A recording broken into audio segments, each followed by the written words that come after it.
everyone, my name is Dr. Melissa Cohen. So I have some great news for you. So research came out this week that 79% of actively managed U.S. stock mutual funds underperformed in 2021. Now, if you're wondering, okay, that doesn't sound like that's good news. Well, it is. It is because what that means, and let me just go through what that meant. So actively managed U.S. stock mutual funds. What is that? So there are mutual funds, there's ETFs, there's index funds. So mutual funds, basically, that's kind of a different category of what you can buy. And they're basically higher fees, typically, because you are actually paying a person to actively manage that fund. So depending on what the strategy and all of what they're looking for, there is someone that is trying to execute that strategy with the highest performance available. So part of that also means that you, as an investor, you either pay a load upfront, that's an upfront fee to get into that mutual fund, and or usually both, you pay a management fee. And the management fee is usually higher. It's probably 1% to 4% to stay in that mutual fund.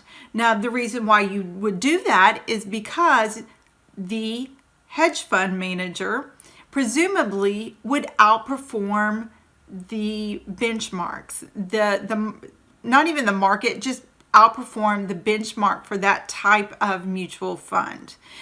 So what they found, though, is based in the data in 2021, 79% of these hedge fund managers didn't meet the indices. I guess that's a correct way of saying that. So, or there are the benchmarks. So basically, you are paying a fee to someone who is coming with the money, making less money than if you would have just invested it in an index fund on your own. Ta-da!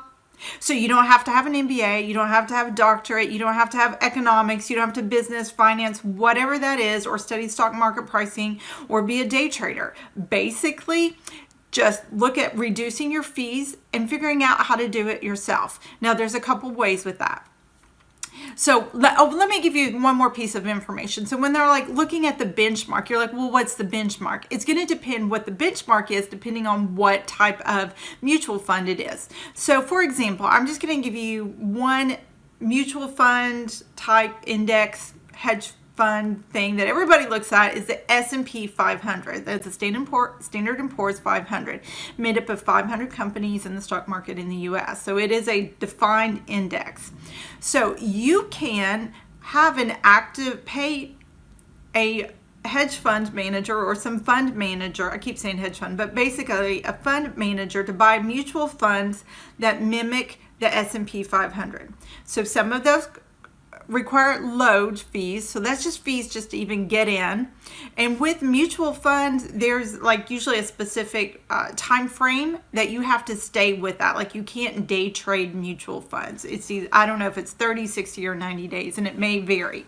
So you can't just get in and out in one day. You have to hold those funds for a longer period of time. And then you're paying a management fee. So if you put $100,000 into this, and then let's say your management fee is 2%, then $2,000 automatically every year goes to the hedge fund or the fund manager, right? So if they make money on that, that's great. So if they can get 10%, then it's 110% that is in your account, and then you pay them 2% in this scenario to the hedge fund manager or to the fund manager, and it goes out the door, and then they start over for the next year. Right. So if you are, and here's the example, and we can do math calculations as well, but I'm going to save you from that today. We'll save that for another video. So if you were to go to a discount brokerage company, there's several. There's E-Trade, there's TD Ameritrade, there's Charles Schwab, there's Fidelity. Any of those that don't cost you anything to open an account or setup account. You go in there, you research on your own. It's very easy. You call someone if you don't know how to do it and say, I need to find an S&P 500 index fund. And then you actually can click on it and you can look. What is the load? It should say no load. And then the management fee. I think I have mine, it's like 0.03. So that's really, really cheap. I think anything under 1% is really good. So that means that that fund is in an S&P 500, they just mimic the S&P 500 index. So there's not a lot of thought process going in there. They're just following that whole index. So that can be done almost by a computer, right? So that's why the management fees are very, very low. No one's trying to find the next Tesla or Amazon stock in 20 years. They're just following the index of the top 500 companies. So the fees are very low.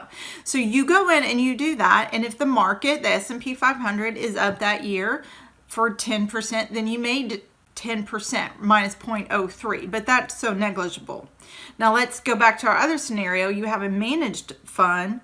The market goes up 10%, but you have to pay whatever your commission rate is. So if it's 1%, 2, 3, 4%, then if it goes up 10%, 4% of that is going to the fund manager. So you're only making 6% in this example. Versus if you go to discount brokerage, open up an account yourself, you're making the full 10%, right? There you go. So that's why it's very important that you understand, or you start learning on this and becoming your own doer, your own financial advisor, because nobody's going to care about your money more than you. Let's just be honest, right? Things cost money. Sometimes it's better to have somebody do it for you. And there are certain other circumstances. If you have $1 million, you have $10 million, then first of all, you're not watching a YouTube video by me. You are actually going to pay for a fund manager because you're going to diversify a lot more. But if you've got, 6 figures, you even 5 figures, 4 figures, 6 figures, and you want to know, how do I get started? You go in and you buy an S&P 500 index fund. There are several of them out there by different names. Fidelity has one, TD Ameritrade has one, TIAA CREF has one, Vanguard has one. So what you're doing is just looking at what those management fees are and such. And then that way you're always with whatever that index is. Now there are many different types of funds. So if you don't want the S&P 500, you can go look. If you want an energy sector fund, you want an oil fund, you want a technology fund, that is up to you. But you also have to be careful of your risk and such. So if the S&P 500 has 500 companies across the board in different industries. So your risk is lower because it's diversified. Versus if you were just say in technology and you were only investing in technology stocks, you're not diversified across a lot of industries because the only industry is technology. You may have higher returns, but you also have higher risk as well. So make sure you kind of understand that if you're going to go to something besides like just a major index fund with 500 companies within that portfolio. All right, so 2 takeaways. First takeaway is you can actually beat, I know it sounds crazy, the people making millions of dollars to manage your stock market funds, right? So that's depressing if you've been paying for them, but that's good news for you because you have the knowledge to do that now. And the second thing is you improve your odds and improve your returns by paying less fees. So now you know, and I hope this information helps you build your confidence. I do have a video on how to invest in stocks in 5 minutes. I'm going to link that to this video, and if you could help me out, please like and subscribe to the channel. I'm trying to get to the 1,000 mark here so I can get some pennies to rub together too. I'm really not that bad, but anyways.